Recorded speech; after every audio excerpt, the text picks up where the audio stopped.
Hey, I've been doing videos on cast iron. It's something I like to cook with. It's great for camping or at home. And I fixed some fried potatoes, and there's some confusion about how to clean a pan. There's a lot of different ways. They're all good, as long as it works for you, easy for you, it's good.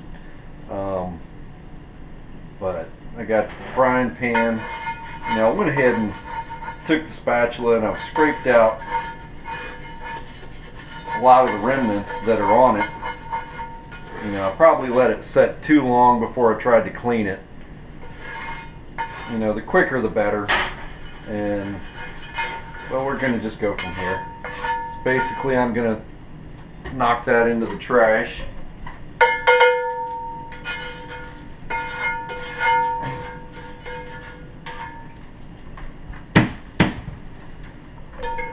And once I've done that, I'm going to go ahead and put some water in it.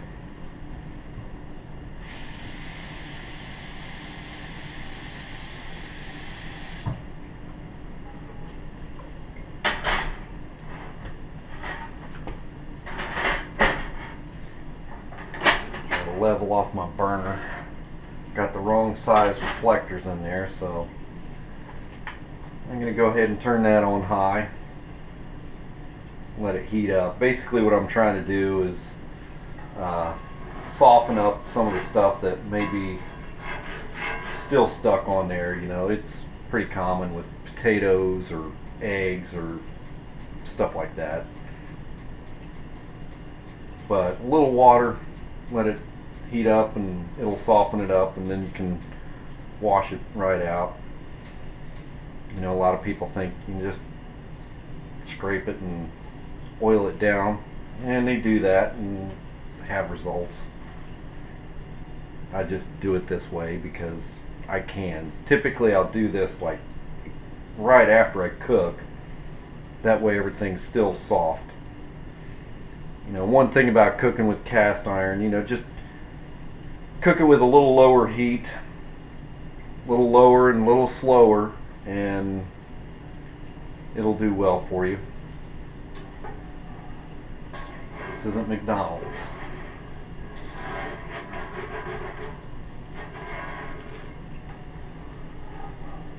It's already starting to soften up some of the stuff that's still stuck in the pan. Cast iron is considered the original non-stick pan. And then once you had Teflon, kind of fell out of favor. But Teflon is going to be going by the wayside. There's a lot of other technologies coming out, and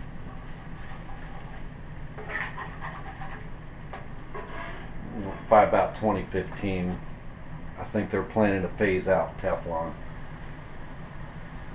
And cast iron, it's tried and true.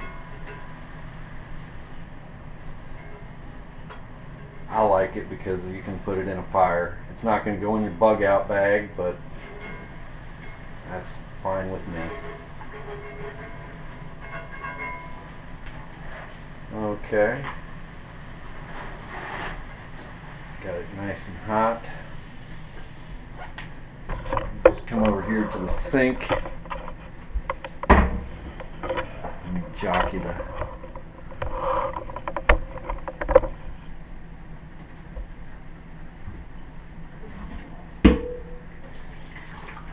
Okay, and I'm going to pour that out, and you can still see that it's beading water, so there's still plenty of oil on there.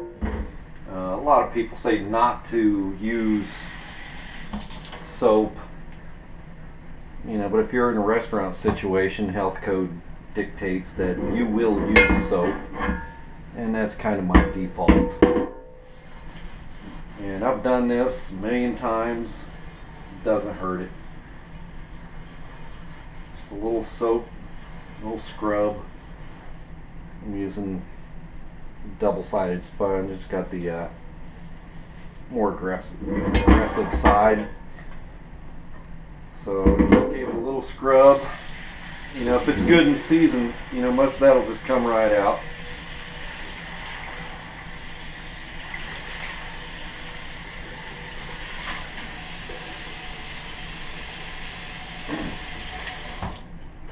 And it's pretty clean. I'm going to dry it out. You don't want to leave water in the pan. You know, if there's any exposed areas, it can end up rusting. And it's clean.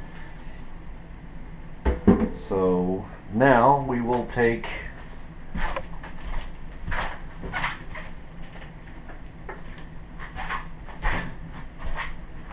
a little bit of oil, whatever kind of oil. Sometimes I just use Crisco.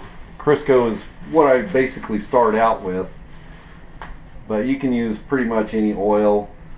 Ideally, I guess they say linseed oil is the best oil to season a pan with. Something about the smoke point and, you know, how hard it cooks to the pan. But, you know, just a light coat of oil, whether it's Crisco or a more liquid oil. You know, when I'm seasoning a pan originally, I'll use a lot of Crisco and try to get it as built up as possible. You know, at this point my pan is pretty well seasoned, so I don't really have to do a whole lot of maintenance to it. So just give it a light coat of oil. It's nice and shiny. It's not going to rust. It's ready to go for the next time. And speaking of next time, I will see you next time. Hope this was helpful.